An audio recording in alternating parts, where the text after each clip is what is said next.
Hello everyone, আমার খিচুড়ির চ্যানেলে আরও একটি নতুন ভিডিওতে তোমাদের সবাইকে জানাই স্বাগত। তো তোমাদের বলেছিলাম জগন্নাথ দেব আসা থেকে পুরো রথের মেলাটা কীরকম কী হয় সবটাই তোমাদের সঙ্গে শেয়ার করব। সেই জন্যই আমি ফার্স্ট টাইম রান্না ছাড়াও অন্য কিছু ভিডিও পোস্ট করছি। তো দেখতেই পাচ্ছ, আমি ফার্স্টে জগন্নাথ দেবের মণ্ডপটা দেখিয়েছিলাম। ওটা ছিল রথের দিন বিকেলবেলা, যেটা শুক্রবার দিন বিকেলবেলা, তখনও রথ এখনও এসে পৌঁছায়নি।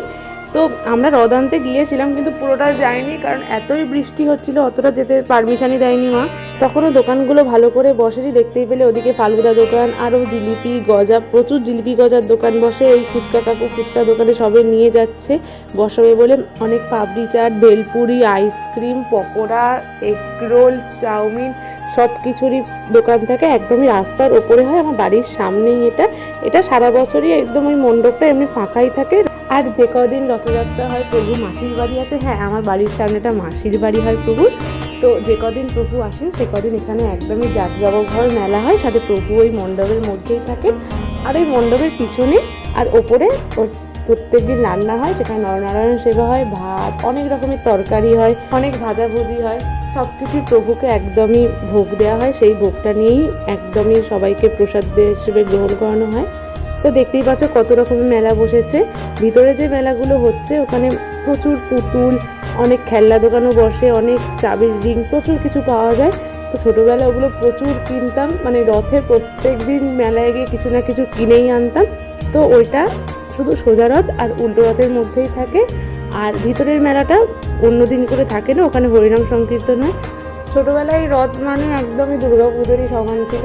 প্রত্যেকটা পিসি আসতো বাড়িতে, তার ছেলে মেয়েরা সবাই মিলে আমরা রথে মজা করতাম। আর রথে তো জিলিপি, ঘুগনি আর পাঁপড় ভাজা তো থাকতোই, ওটা বাড়িতে প্রত্যেকের বাড়িতেই হতো। খুবই মজার দিনগুলো দেখলেই মনে পড়ে যায়। প্রতি বছর রথ আসে, প্রত্যেক বছরই প্রভু আসেন, আমরা সেটা যাই। কিন্তু এখন আর সেই ছোটোবেলাকার যে স্মৃতিগুলো, ওগুলো স্মৃতিচারণ ছাড়া আর কিছু করার উপায় নেই, কারণ সবাই এখন ব্যস্ত, সবার একটা ব্যস্ত শিডিউল আছে, সেখান থেকে কি করে আসবে। তো সেটাই মিস করি, আর যতদিন পারি এটাকে রাখার চেষ্টা করছি, যে প্রভুকে আনতে যাওয়া বা সব কিছুই।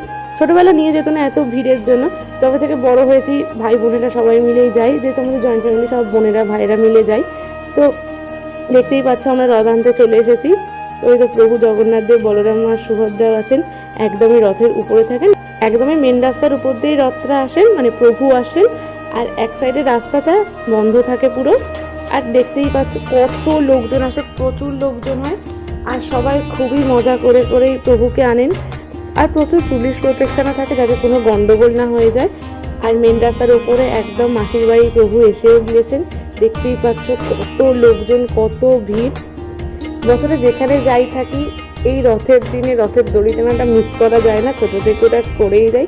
আর আমাদের নিজেদের ছোটোবেলায় কোনো ছোটো রথ ছিলই না, এই রথটাই রথ, আর এটাই সব কিছু। হ্যাঁ, আমার একটা ভাইয়ের রথ, সেটা আমরা টানি প্রতি বছরই, সে একদম আমাদের থেকে অনেক ছোট।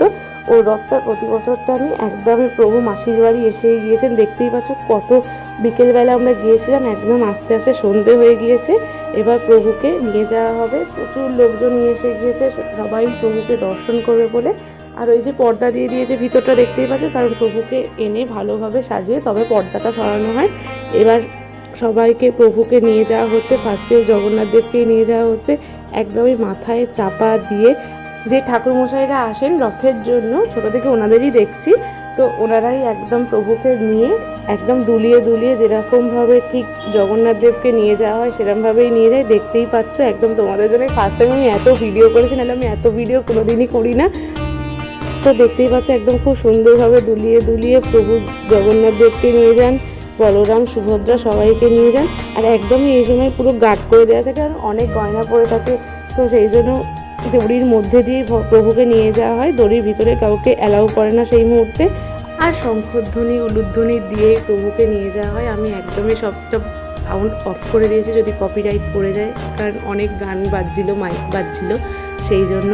আর প্রচুর উলুধ্বনি শঙ্খধ্বনির মাধ্যমে প্রভুদের নিয়ে যাওয়া হয়। আর এই সময় প্রচুর বাতাসা হয়ে ওঠায়, কোনো বাচ্চার মাথাটাকে অবশ্যই ফুলে যায়। একদম সুভদ্রা মাও চলে গিয়েছেন, এবার বলরামদেব যাচ্ছে, নিয়ে যাওয়া হচ্ছে একদম শেষে। এবার ওখানে একদমই গার্ড করে দেওয়া হবে এবং প্রভুদের একদম সুন্দরভাবে সাজিয়ে নেওয়া হয়। তারপরে রথটাকে একদম ভিতর দিকে রাস্তা থেকে নামিয়ে সাইডে রেখে দেওয়া হয়, কারণ 9 দিন তো রথ ওরমভাবেই থাকবে। দেখতেই পাচ্ছ কি সুন্দর শঙ্খধ্বনি বাজিয়ে নিয়ে যাওয়া হচ্ছে প্রভুদের। একদমই খুব সুন্দরভাবে নিয়ে গিয়ে প্রভুদের রেখে দিয়ে 9 দিন মাসির বাড়িতে খুব আনন্দ করে প্রভুরা থাকেন, সাথে খুব মজা আমরাও করি।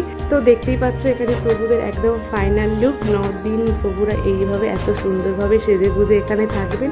কেমন লাগলো প্রভুর সাজটা অবশ্যই জানাবে। আর রথটা এইভাবে 9 দিন এখানেই থাকবে। আর ঠাকুরমশাই এটা আমাদের এখানেরই ঠাকুরমশাই, উনি হচ্ছে সবাইকে স্বর্ণামৃত দিচ্ছেন। আর কেমন লাগলো অবশ্যই জানাবে, ভালো লাগলে লাইক কমেন্ট অ্যান্ড শেয়ার করবে।